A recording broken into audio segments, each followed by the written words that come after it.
Lang. Horas.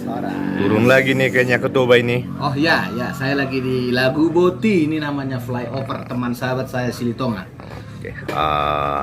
Ini saya mau tanya nih Lang nih. Ya. Bagaimana tulang melihat dinamika politik di kawasan Danau Toba? Di kawasan Danau Toba itu memang luas ya. Simalungun, Karo, Dairi, Papak Barat, Tapanuli Utara, Hubang, Taput, Toba ya.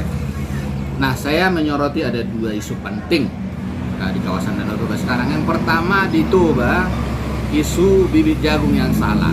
Jadi di Toba ini petani udah menghabiskan uang untuk katakanlah untuk traktor, mencangkol, biaya produksinya udah tinggi, udah pupuk, udah menyemai di baboi istilah dalam Toba.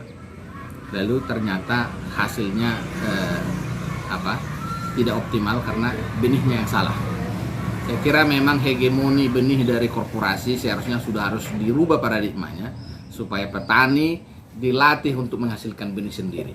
Benih ikan, benih ternak, benih tanaman harus dilatih petani itu. Disitulah memang kelihatan bupati itu pro rakyat atau tidak. Jadi kalau dia pro rakyat, pastilah dia mengajak perguruan tinggi, semua kaum terpelajar untuk membantu petani ini untuk menyelesaikan persoalan ini. Nah, itu isu yang pertama. Lalu isu yang kedua, di Samosir itu sekarang kan lagi ramai untuk pemilihan SKPD ya, untuk kepala bidang, dan ini mungkin isunya akan kepala dinas. Saya kira memang isu yang menarik juga di Samosir. Nah, saya sudah melihat beberapa kabit-kabit di bidangnya di Samosir.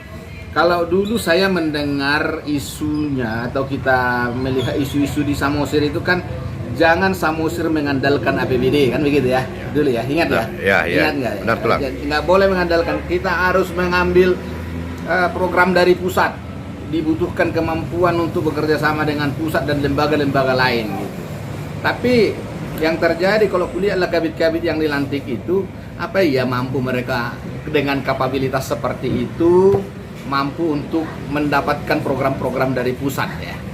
Supaya kita tahu gini, di Samosir itu kan bupatinya milenial ya. Gak bisa dibungkiri bahwa itu kan minim pengalaman. Nah, bayangan kita waktu itu bupatinya milenial, terbuka pikirannya, open mindset ya. Nah, kalau dia didukung oleh SKPD, kemampuan-kemampuan yang di bawah Kafabel, maka itu akan tertutupi, ya kan? Itu harapan kita. Tapi yang terjadi adalah terpilih misalnya di dinas pendidikan misalnya, sekdisnya nggak punya track record di bidang lingkungan, kabit-kabitnya tidak track record lingkungan gitu. Bagaimana dia misalnya di dinas pendidikan itu mau meraih misalnya katakanlah program dari Kemendiknas, katakanlah program-program pendidikan dari Singapura, Bangkok, Malaysia. Kalau mereka itu dunia pendidikan pun hal yang baru gitu. Apa yang diharapkan? Jangankan dari yang Malaysia, saya yang sudah bergelut di dunia pendidikan di kawasan Danau Toba saja malas lihatnya. Jujur aja. Apa tidak sebaiknya kita kasih kesempatan untuk mereka buktikan tuh Lang? Ya, itu retorikanya politiknya. Udah, kita kasihlah kesempatan 6 bulan nanti dievaluasi kan begitu ya. Iya. Saya mau tanya dulu kau, baik. Kalau kampungmu di mana? Di Dolo Sanggul. Ya, Dolo Sanggul. Kampungmu mau bertanding Dolo Sanggul. Kalau di kami itu namanya Dolo Sanggul. Mau bertanding dengan Toba. Toba kami sudah tanding kemana-mana. Sudah kami latih. Tapi pemain Dolo Sanggul adalah orang yang tidak pernah main bola.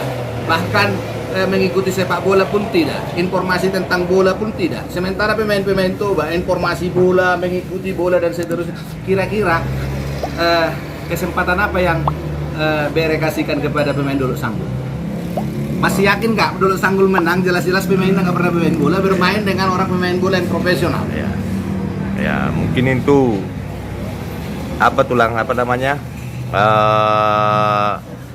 istilahnya sekarang dia itu bagaimana yang tidak pernah bermain bola bertanding dengan yang Bermain sudah paham.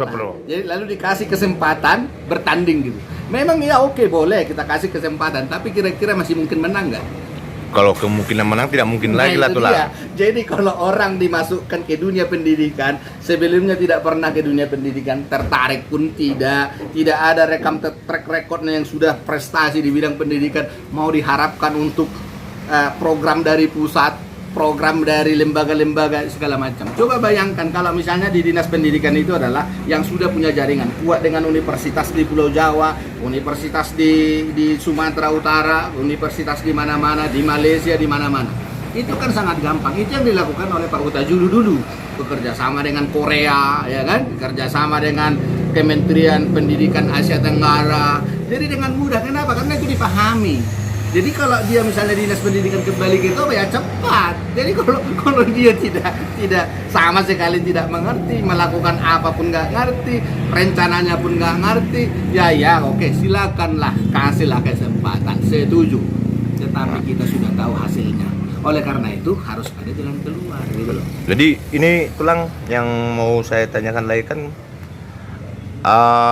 Tulang sudah bergelut di dunia pendidikan. Ini saya sangat tertarik nih masalah dunia pendidikan, karena kalau SDM kita yang sekitaran Danau Toba sudah mumpuni, pasti kita sudah bisa bersaing dengan orang di luar Toba. Bang Martin Manurung yang mendirikan Martin Manurung Center untuk dunia pendidikan sudah mengatakan di kawasan Toba itu nggak bersaing dengan Jakarta, nggak bersaing dengan Medan, bersaing dengan Amerika, bersaing dengan Eropa, bersaing dengan Asia Tenggara. Jadi kalau untuk mengelola ini bagaimana bisa bersaing kalau pengambil kebijakannya yang memang betul-betul orang baru yang tidak memahami dunia pendidikan. Belajar itu kan lama. Ini mungkin bagaimana masukan Tulang untuk Bupati Samosir ini, Bapak Pandiko Timotius Gultum? Nah, karena memang kepala dinasnya belum ketahui, belum jangan salah, tolong jangan salah pilih. Harus punya track record yang baik. Kalau tidak, saya kan ingin prestasi juga dong, Martin Manurung Center dong. Ya, benar. Pasti saya mencari orang yang bisa diajak cepat. Gak mungkin misalnya orang misalnya gini, macam guru-guru Manurung ini aja yang tahu, sok tahu kali segala. Itu kan konflik gitu ya, karena sebenarnya ketidaktahuannya akhirnya diskusinya seperti itu. Ya sok tahu aja, kayak mutlak aja pendapatnya. Nah jadi muter-muter gitu ya, saya kira itu. Jadi saya kira itu jalan keluarnya, pilihlah.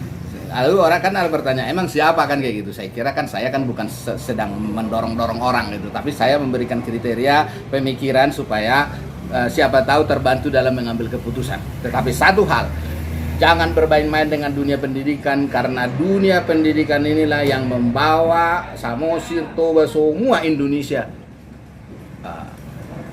keluar dari belenggu kemiskinan. Oke, terima kasih Tulang. Terima kasih.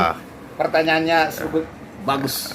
Terima kasih Tulang. Sampai ketemu lagi nanti kita di dinampingkan atau pertanyaan-pertanyaan yang berkembang di isu-isu yang berkembang di masyarakat kawasan Danau Toba. Oke. Horas Tulang. Horas.